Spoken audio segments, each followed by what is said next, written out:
जय हिंद दोस्तों, नमस्कार, वंदे मातरम। मैं गोस्वामी अरुण गिरी और आप देख रहे हैं भारत केसरी न्यूज। आइए नजर डालते हैं इस वक्त की कुछ खास खबरों पर।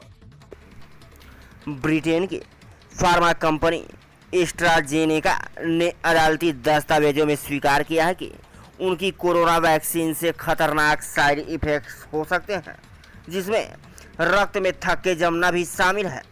हालांकि कंपनी ने यह भी कहा कि ऐसे दुर्लभ मामलों में ही होगा। ब्रिटेन में एस्ट्राजेनेका पर आरोप है कि उनकी वैक्सीन से कई लोगों की मौत हो गई, वहीं अन्य को गंभीर बीमारियों का सामना करना पड़ा। कंपनी के खिलाफ हाई कोर्ट में 51 मामले चल रहे हैं। इस खबर ने दुनिया भर में लोगों को चिंता में डाल दिया है, इसमें भारतीय भी शामिल है। आपको बता दें कि एस्ट्राजेनेका का जो फार्मूला था, उसी से भारत में सीरम इंस्टीट्यूट ने कोविशील्ड का नाम से वैक्सीन बनाई गई है।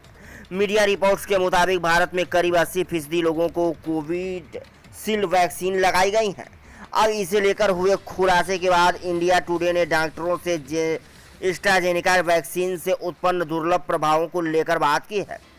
अपोलो अस्पताल के न्यूरोलॉजिस्ट डॉक्टर सुधीर कुमार ने चैनल से बात करते हुए कहा कि वैक्सीन से जुड़े प्रतिकूल प्रभाव आमतौर पर वैक्सीनेशन के कुछ हफ्ते के भीतर ही होते हैं, इसलिए भारत में जिन लोगों ने 2 साल पहले ये टीका लिया था, उन्हें चिंता करने की कोई ज़रूरत नहीं है।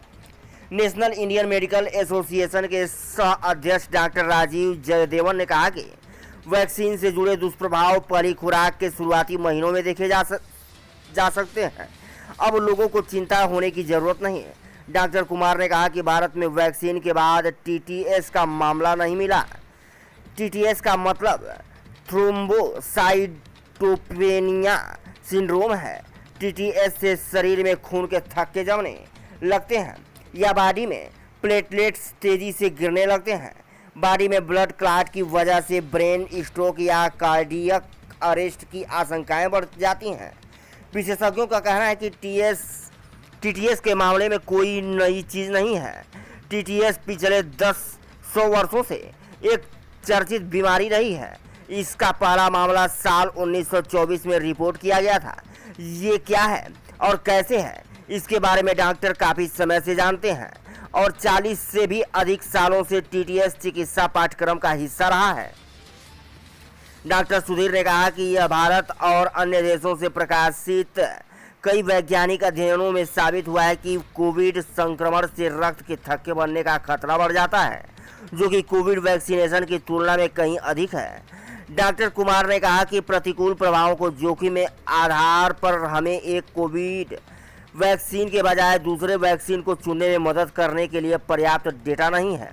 उन्होंने कहा इसके अलावा टीटीएस को अन्य टीकों जैसे influenza vaccine, pneumococcal vaccine, H1N1 टीकाकरण और रेबीज वैक्सीन के साथ भी रिपोर्ट किया गया है।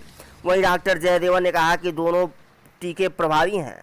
उन्होंने कहा यह कहने की कोई ज़रूरत नहीं है कि दूसरे से बेहतर हैं। सभी टीकों और चिकित्सा उपचारों के दुष्प्रभाव होते हैं। भारत में ये टीके लेने वाले करोड़ों लोग जीवित हैं और अब ठीक भी हैं। देखें पूरी रिपोर्ट।